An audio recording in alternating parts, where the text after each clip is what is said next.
Yuk. Bismillahirrahmanirrahim. Assalamualaikum warahmatullahi wabarakatuh.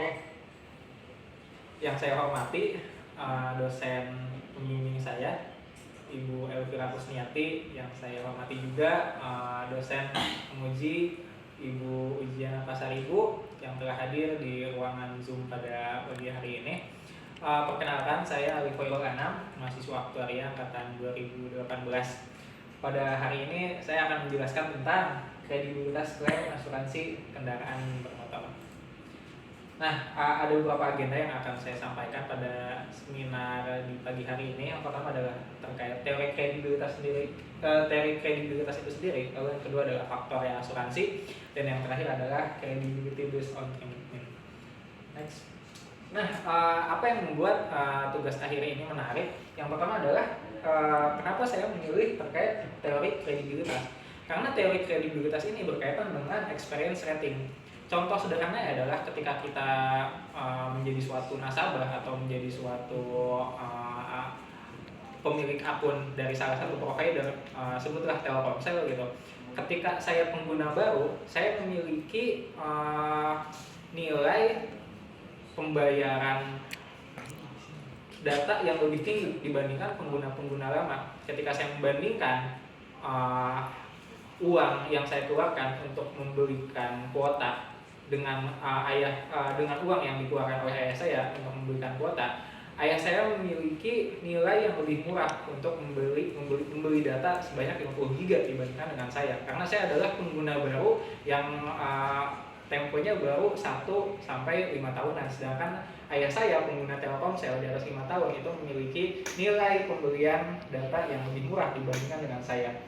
Dan dalam kasus-kasus tertentu, jika kita mengkontekstualisasi dalam perusahaan asuransi, pastinya ketika seorang memiliki rating yang baik, ketika seorang jarang sakit, ketika seorang tidak memiliki penyakit-penyakit semacam gula darah, diabetes, atau hal-hal yang membuat perusahaan asuransi harus menanggung rugi nasabah-nasabahnya, ia akan memiliki pembayaran premi yang lebih murah di waktu yang akan datang. Contoh misalkan saya adalah orang yang sehat.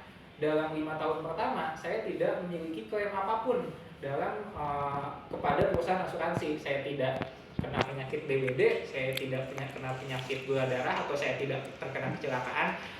Bagi perusahaan asuransi, saya adalah seorang nasabah yang baik. Sehingga ketika saya adalah seorang nasabah yang baik, saya berhak untuk meminta atau memberikan saran agar saya memiliki tingkat pembayaran premi yang lebih murah dibandingkan nasabah-nasabah yang lain. Nah, dan akhirnya dengan teori kredibilitas ini bisa digunakan perusahaan asuransi untuk menentukan sebenarnya berapa nilai premi yang ideal bagi nasabah-nasabah yang ada. Next. Nah, tadi ya gambarannya. Nasabah membayarkan premi dan perusahaan membayarkan manfaat. Nah, dengan tingkat klaim yang ada yang diklaim oleh nasabah-nasabah pada perusahaan asuransi, sebenarnya dengan premi yang ada, berapa sih manfaat yang tepat untuk dibayarkan kepada nasabah?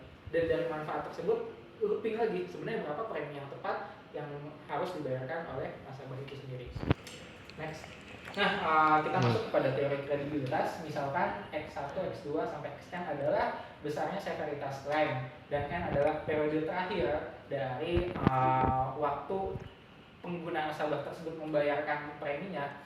Maka variabel acak atau variabel random dari X1, X2, sampai Xn itu independen dan terdistribusi secara identik.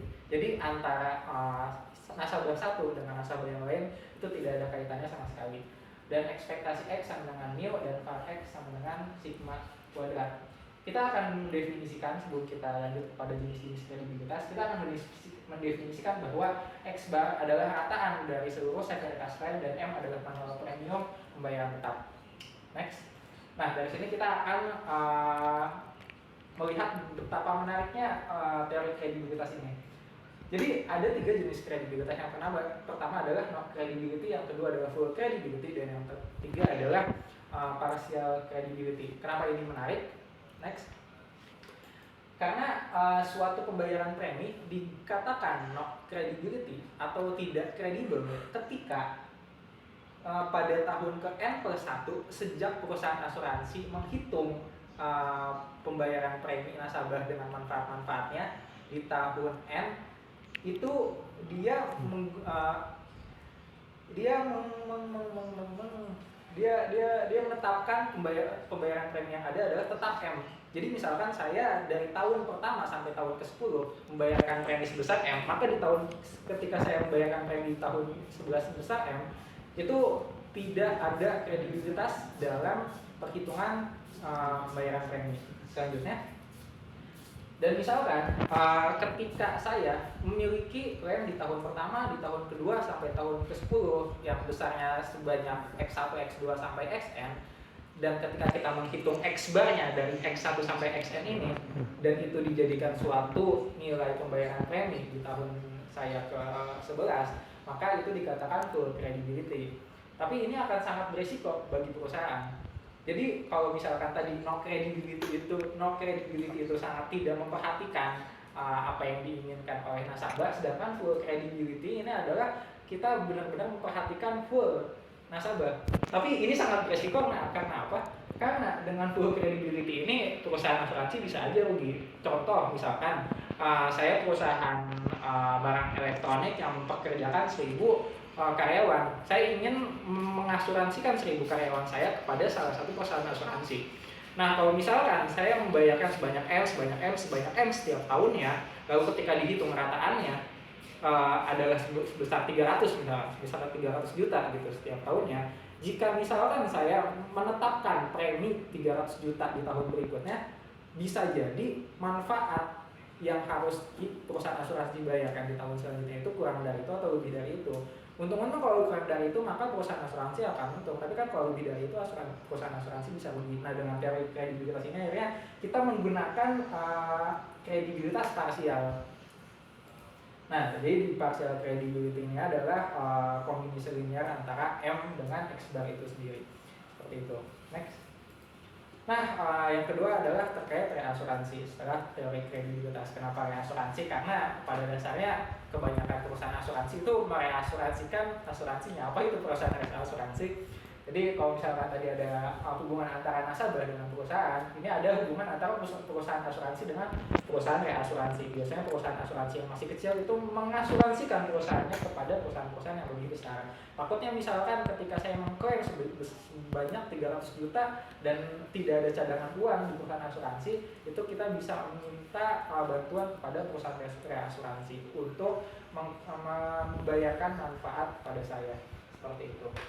Nah, ini juga akan jadi sangat menarik karena kita akan melihat sebenarnya berapa sih uang yang harus digelontorkan oleh perusahaan asuransi dan berapa uang yang harus digelontorkan oleh perusahaan reasuransi. Jadi dengan adanya faktor reasuransi ini, perusahaan gak bakal rugi banget seperti ketika ada klaim yang sangat besar. Next. Nah, tadi ya kalau kita bisa memodelkan reasuransi dengan RX. Jadi kalau misalkan ada suatu klaim sebesar RX, maka perusahaan asuransi hanya menanggung sebanyak X dikurang RX seperti itu. Jadi kalau misalkan tadi ya ada X, terus kita punya perjanjian sebesar RX antara perusahaan asuransi dengan perusahaan reasuransi, berarti yang harus ditanggung oleh perusahaan asuransi adalah X min RX, dan RX adalah yang harus ditanggung oleh perusahaan asuransi. Seperti itu. Next. Yang terakhir adalah credibility mean. Apa yang dimaksud dengan credibility mean? Jadi adalah salah satu teori perhitungan terkait kredibilitas, di mana kita memangkas pencilan-pencilan, kita memangkas beberapa faktor di samping kiri dan di samping kanan, apa namanya, kuartil. Biasanya kita memangkas kuartil 3 dan kuartil 1-nya agar kita memiliki data yang cukup mirip-mirip seperti itu. Nah, jadi kurang lebih itulah overview tugas akhir saya yang akan saya presentasikan di seminar 1. Terima kasih kepada Bu Elvira yang telah menonton video ini. Assalamualaikum warahmatullahi wabarakatuh.